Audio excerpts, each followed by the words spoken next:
शादी के बाद बेटियां पराई क्यों हो जाती हैं। पति कुछ दिन के लिए ऑफिस के काम से कहीं बाहर दूसरे शहर जा रहे थे। पति ने अपनी पत्नी से कहा, चलो तुम्हें तुम्हारे मायके छोड़ देता हूँ, यहाँ अकेली रहकर भी क्या करोगी, आपको डर भी बहुत लगता है। पत्नी खुशी से तैयार हो गई और उसके बाद पति ने पत्नी को उसके मायके छोड़ दिया। मायके में घर का दरवाजा खुला था। मम्मी और पापा बाहर बालकनी में बैठे खाना खा रहे थे, चटनी के साथ। उसने अपने मम्मी और पापा से हाल चाल पूछने के बाद अपने पापा से कहा, आप तो कभी चटनी के साथ रोटी नहीं खाते, तो आज क्यों खा रहे हो। तो पापा ने कहा, बेटी कभी कभी खा लेनी चाहिए और इसलिए मैं भी खा रहा हूँ, इसका भी कुछ अलग ही मजा है। उसने अपने पिता की आंखों में कुछ और ही देखा। इतने में ही भाभी बाहर आई और चेहरे पर झूठी मुस्कान सजाए पूछने लगी, क्या मिलने आई हो या रहने। उसने खुश होते कहा, भाभी मेरे पति ऑफिस के काम से दूसरे शहर गए हैं तो मुझे यहाँ छोड़ गए।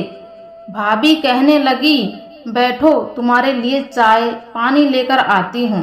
बेटी भी अपने माता पिता के खाली बर्तन समेटने लगी और कहने लगी, मैं भी भाभी की मदद कर देती हूँ और साथ ही भाई से मिल लूंगी। यह कहते हुए वह अंदर चली गई और बर्तन किचन में रखकर भैया के कमरे की तरफ गई तो भैया और भाभी को बात करते हुए सुना।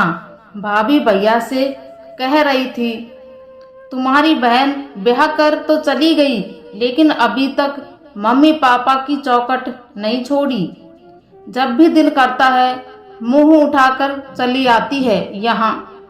तो भैया ने गुस्से में बोला, तेरा क्या खाती है, यहाँ नहीं आएगी तो और कहाँ जाएगी। तो भाभी ने भी आग बबूला होते हुए कहा, मुझसे नहीं होगी तुम्हारे खानदान वालों की सेवा, तुम्हारे माँ बाप को संभालती हूँ, उन्हें खाना देती हूँ, यही एहसान समझो।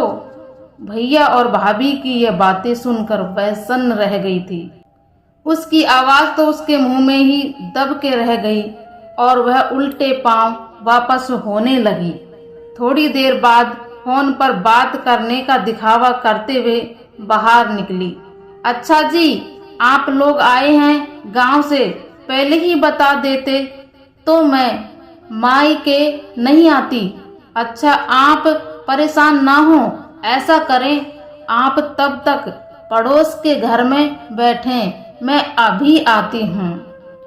मम्मी पापा ने देखा तो वह आश्चर्यचकित होकर देख रहे थे और पूछने लगे, क्या हुआ बेटी, अभी आई थी और अभी जा रही हो। कहने लगी, नहीं मम्मी पापा, मेरी सासू माँ और ससुर जी आए हैं, गांव में पड़ोस के घर में बैठे हैं, उन्हें अकेले कैसे छोड़ दूं, मेरे लिए इतनी दूर से आए हैं, इसलिए मुझे अभी जाना पड़ेगा, फिर कभी आ जाऊंगी। आप दोनों चिंता मत करो और अपना ख्याल रखना। अपने आंसुओं को दबाते हुए अपने माता पिता से मिली और दबे कदमों के साथ खुद को हौसला देते हुए अपने घर को वापस चली गई, जहां कोई नहीं था, वह अकेली ही थी। पहुंचने के बाद खाना बनाया। उसे बहुत रात हो गई थी।